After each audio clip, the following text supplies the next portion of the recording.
Keadaan current account surplus seperti saat ini untuk dampak stagflasi dari negara-negara maju tidak akan terlalu signifikan juga untuk Indonesia.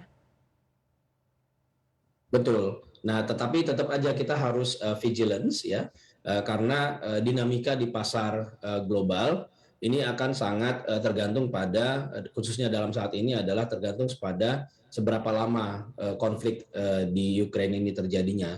Dengan semakin lamanya war in Ukraine terjadi, maka dampaknya terhadap inflasi global akan terus bertahan cukup tinggi.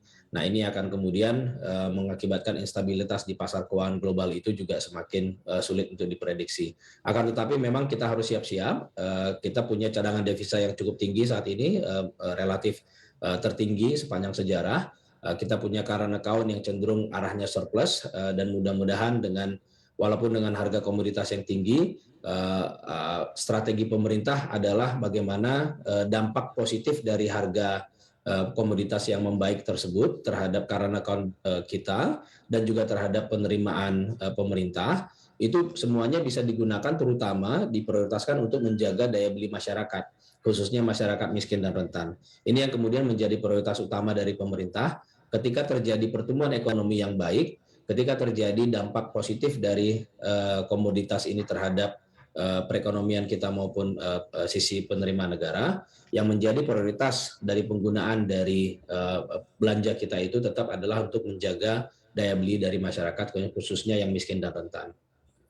Baik, selain memanfaatkan harga komoditas, apalagi yang mungkin bisa menjadi bekal Indonesia untuk bisa mempertahankan pemulihan ekonomi di sisa 2022 ini? Kita sudah melakukan banyak hal sebenarnya di tahun 2020, 2021. Kalau Mbak Anake lihat, kita di tahun 2020 ketika kita menghadapi pandemi yang pertama kali, kita bisa melihat perbedaannya antara Indonesia dengan banyak negara lain, terutama dari sisi hasil dari bagaimana kita menjaga pertumbuhan ekonomi kita tetap terkontraksinya sangat terbatas. Kita terkontraksi di 2,1% di 2021, sementara banyak negara lain terkontraksi sangat dalam, bahkan lebih dari dua digit. Nah, di sisi lain, kita di tahun 2021 terus melanjutkan strategi yang sama, di mana kita memprioritaskan penanganan sisi pandeminya, spending untuk kesehatan itu menjadi prioritas utama, lalu spending untuk social protection, untuk perlinsos kita itu menjadi prioritas yang setara dengan pertumbuhan dengan spending di kesehatannya juga.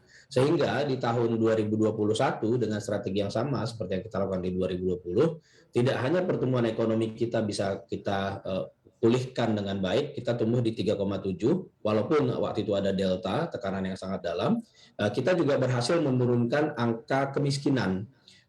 Lalu kita juga berhasil menurunkan angka pengangguran. Dan inilah bahkan juga kita berhasil menurunkan tingkat ketimpangan. Nah, inilah terus kebijakan yang akan kita lakukan dengan konsisten. Tahun 2022 pertumbuhan ekonomi terus membaik, tapi kita pastikan pertumbuhan ekonomi kita itu adalah pertumbuhan ekonomi yang berkualitas. Apa itu arti berkualitas? Penganggurannya harus terus semakin menurun, tingkat kemiskinannya juga harus terus semakin menurun. Ini yang kita harapkan bisa kita lakukan dengan baik dengan segala tantangan yang kita hadapi dalam kondisi di global saat ini.